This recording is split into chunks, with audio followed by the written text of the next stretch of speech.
2007 on charges of cooperating with an armed group. That sentence was reduced in 2009, I think, to 6 years. It had been 10 years.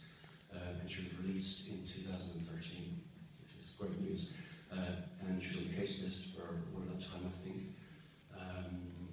Yes, it's a great honour to have her here as a real frontline defender, so to speak. It's a great honor to be here and try to transmit what's happening in our country, what our case was, and explain a little bit about how freedom of expression, freedom of speech is being very severely impaired in the Basque Country. So, to begin with, can you tell us the kind of key details of your case and how your case reflects what's going on with Basque writers and Basque journalists right now?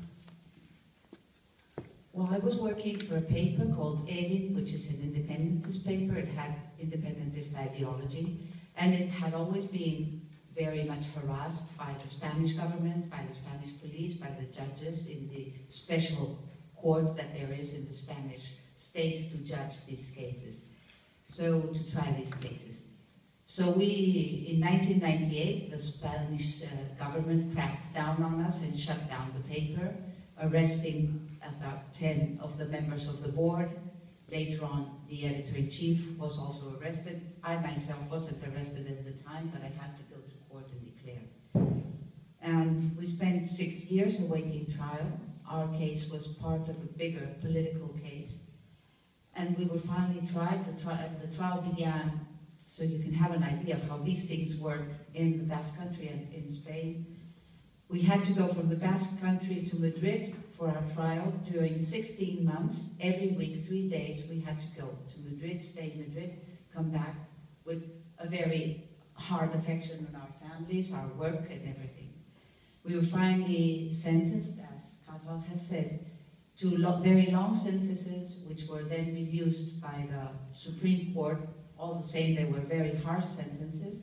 I spent 6 years in jail, and my editor-in-chief is still in prison, Javier Salenturdi. He's also on the case list, and well, I think he's a very important person, reference person right now there. And some of the members of the board are coming out in this last year, and most of them are over 70 already, which is another fact that we should keep in mind. And we were jailed because we were journalists and we were working for a paper which wasn't to the liking of the political authorities. Can you say something about the conditions of your imprisonment? Because you were held in Cordoba, which you told me was a particularly tough place to be in prison, and also very, very far from the Basque Country. Yes, Basque political prisoners are all sent away from their homeland, and we're all spread out in different prisons all over the Spanish state. In my case, I was about 900 kilometers from home, and we lived under the isolation regime, even though in the women's ward we had a special situation, but we spent only 4 hours outside of our cell. And how did the experience of being imprisoned affect your writing or your work, your commitment to free expression? Has it changed in any way? It strengthens it.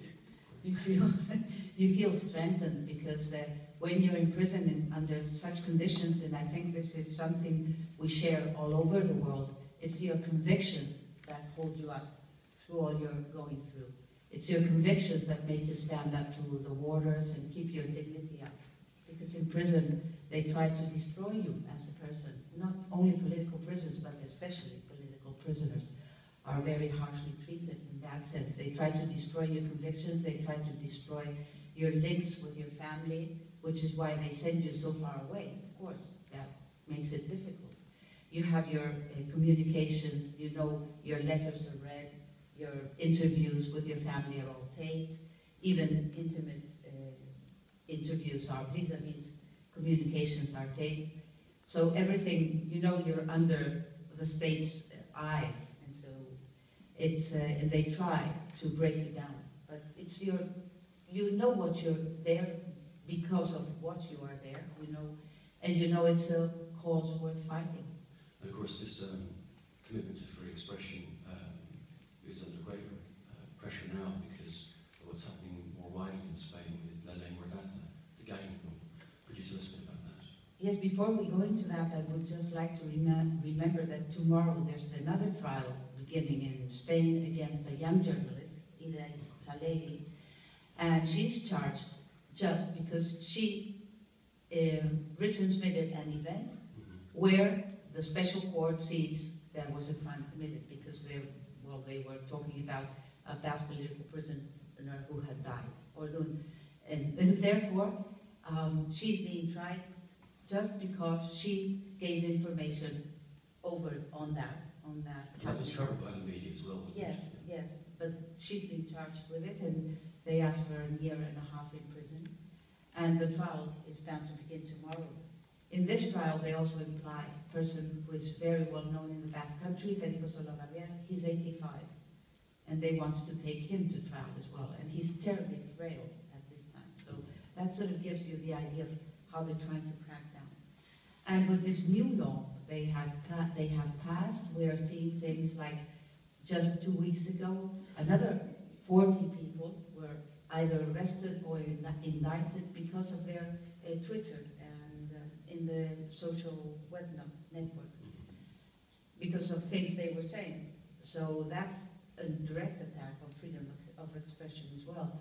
And this new law is going to make it very difficult for journalists to work covering demonstrations, for example, because you can't take pictures of the police, you can't take pictures of this, you can't inform on that. So it's becoming fairly serious. And I think the question is, all these things had already been experimented or tried out in the Basque country by the Spanish government, and now they're spreading them all over the Spanish territory. And journalists and other groups, left-wing groups or young people, are becoming more conscious of this fact all over the Spanish state. So just, we're running out of time, but the final question is, what can an organisation like PEN do to address these changes in Spain? What can... Well, these sort of meetings are important because we have to spread what's happening there. And I think pressure can be built up through organizations like PEN and different organizations in the world, but especially PEN and in the European institutions as well. They may have to take a hand in it because it's becoming very serious. I know the situation in other countries in Europe is very worrying as well. I was listening to our colleague from Belarus yesterday, and what she was talking about was very serious as well. So I think there's a lot of work to be done, and the only way to do it is to get onto it. On that note, thank you very much, Teresa. Thank you very much for listening. I think